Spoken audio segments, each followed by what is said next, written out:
My defense mechanism for people in these types of scenarios is that I basically turn into a cartoon character. I mean, a legit, specific cartoon character. And it's not any of the ones you probably think I'm going to say.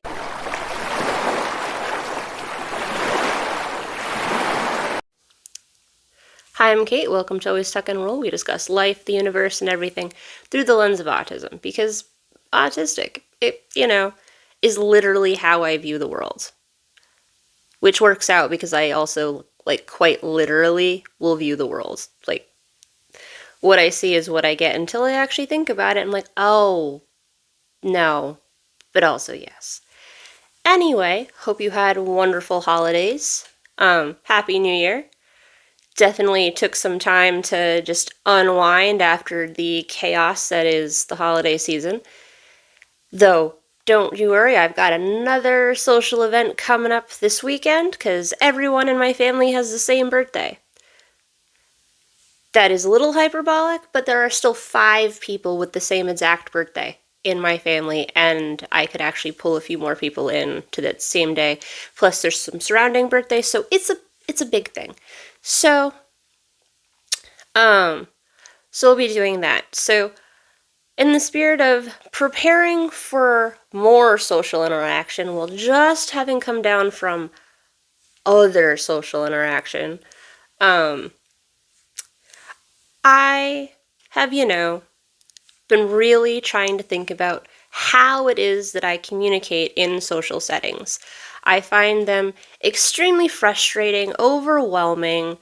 You don't know how long to talk to someone, what you're supposed to talk to them about specifically, like what topics are good or not, and then I tangent into things. Even when I start in a safe place, I'll end up in a bad place sometimes. I don't know, because I just am so stressed. Then I'll just bull through a china shop it. And then, it's like, how long do you talk to one person? Then you've got to go talk to someone else. How do you end that conversation? Do you just walk away and start? I don't get it. There's too much going on. And I come from an actually very large family, so this has always been a problem, and I still have none of these answers.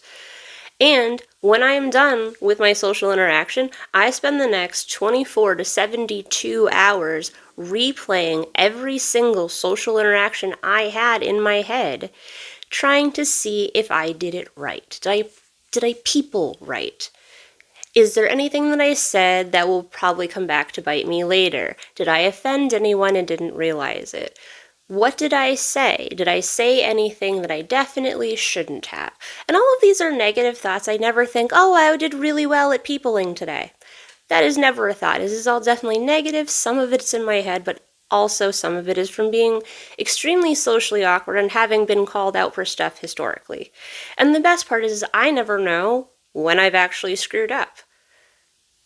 I find out later. So then I also start trying to figure out, after something, how I can get ahead of anything I might have done wrong, even though I don't know if I've done anything wrong yet. It's awful. The days after socializing are some of the most exhausting days I have. To the point where I almost don't like going out and seeing anyone anymore because I don't want to have to relive it. I don't know. I don't know if any of you have this problem. If you have tips for not ruminating on every single conversation you had at the end of the day, let me know how to stop doing it, because it is exhausting and it is mentally damaging. I'll be perfectly honest. It's extremely mentally damaging. So, I've got all of that to contend with. Try not to freak out about what's going to happen later going into it all. So, that's fun.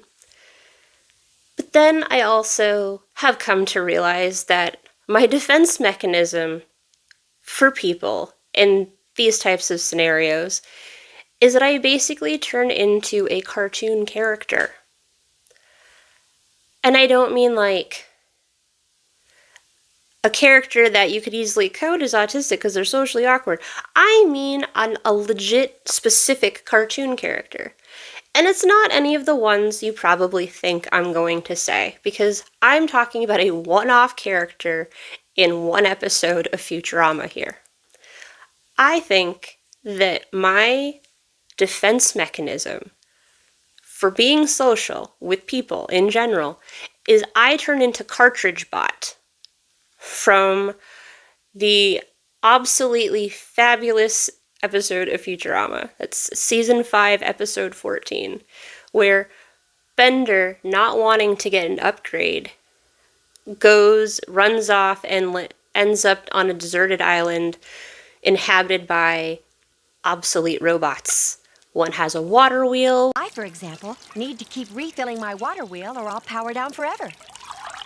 Oh God! I'll never make it this time! This is the end! Anyway, we like it here. One has so little memory that he can't remember his wife's name once he remembers a word that he can't remember. Not enough memory? Oh, great. Now I remember that word, but I forgot my wife's face. But the bot that I understood the most was Cartridge Bot. Cartridge Bot basically rolls up with a messenger bag filled with 8 tracks and is just like, has very pre-programmed responses. Side A. We're a community of outdated robots who refused to upgrade and came here Side B. to live a simpler existence, free of technology. And I catch myself all the time doing specific responses to questions. And Pete has definitely caught me on this a few times too. He's like, that's what you always say. I'm like, well, what am I supposed to say when that is said to me? So, Cartridge Bot, I mean, you obviously have to suspend some disbelief because I believe one of his tapes is entitled State the Obvious, which, let's be honest, that will change depending on the scenario. So I have to assume that 8-track does not just it has to magically update for that cartridge to work. But Bender, you are technology. You're the most advanced thing on this entire island. Though, I mean, yeah, he's got like an introduction, state the obvious, and just what? What? What is, that's my favorite because it works. I don't know that there's anything wrong with potentially being just like a amalgamation of Cartridge Bot, but it's maybe not great. Your mother. But I definitely have canned, pre-programmed responses that I definitely do. Some of it's from working in customer service. I will definitely tell people to have a great rest of their day because that is how I used to sign off my phone calls when I answered phones. I did a lot more than answer phones, but in my other 10 jobs, if the phone rang, I did answer it.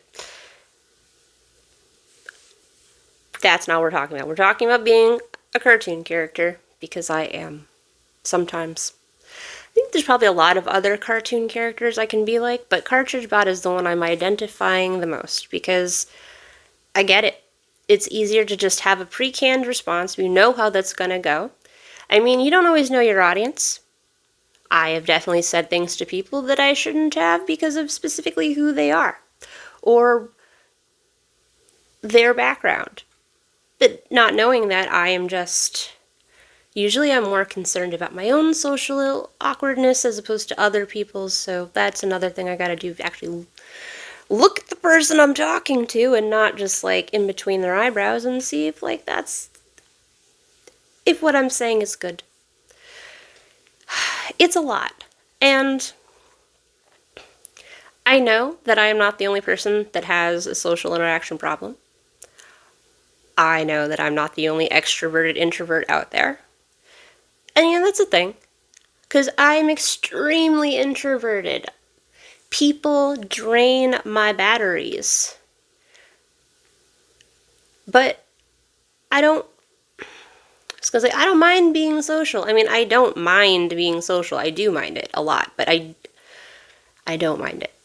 I can do it. I don't completely shut down until I do is the problem. And I think that that's also where the canned cartridge bot style responses will come out to certain verbal stimuli, because it's just easier to have a program response. It's like when I go to a restaurant and order basically one of the same two items anywhere, which is why we like to go to diners, because I can, get chicken fingers or pancakes on the fly, depending on what I need. Pancakes are good. So, I don't know that this is an actual problem. I think that it's an interesting defense mechanism that I maybe want to try and pay attention to more. Because, I mean, if it works, maybe if I just have better canned responses to things, I will be less stressed out by the potential fallout of every single conversation I have. I know that it's unrealistic to be able to have prepared canned statements for just going to a family birthday party, but I mean, weirder things have happened, right? I'm sure. I don't know. So, what cartoon character do you identify as? I don't know if we all do. Not everyone is into animation, and I totally understand that. I can't watch live action sitcoms most of the time because they make me unspeakably angry. And I know that cartoons do that to people in the same way that, yeah, because that's not how we all have our issues. We all consume whatever media. I'm still coming down from binge watching season 5 of Stranger Things. If I'm being perfectly honest, loved it. Do not understand what everyone was being so ridiculous about. I think mostly people are just pissed that what their headcanon wasn't exactly what happened, but no one was ever going to be completely happy with an ending. That's just not how finales work. So that's not what this is about. This was about being a cartridge robot or cartridge bot from one episode of Futurama from, I want to say, May of 2003. So, yeah. So if you saw my tangent, you would see flashing to oh, that was a month before high school graduation. It's been a long time. Anyway, before this gets more, before I get more tangential, let's just end it here. I hope you have a wonderful rest of your day.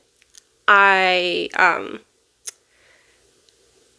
enjoy whatever type of January you're currently experiencing. I mean, I've got 30 whole degrees right now, but apparently it's going to be close to 50 later, so all bets are off as to what the day is like.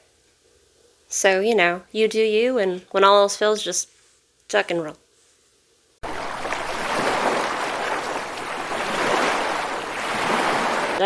Did I people right?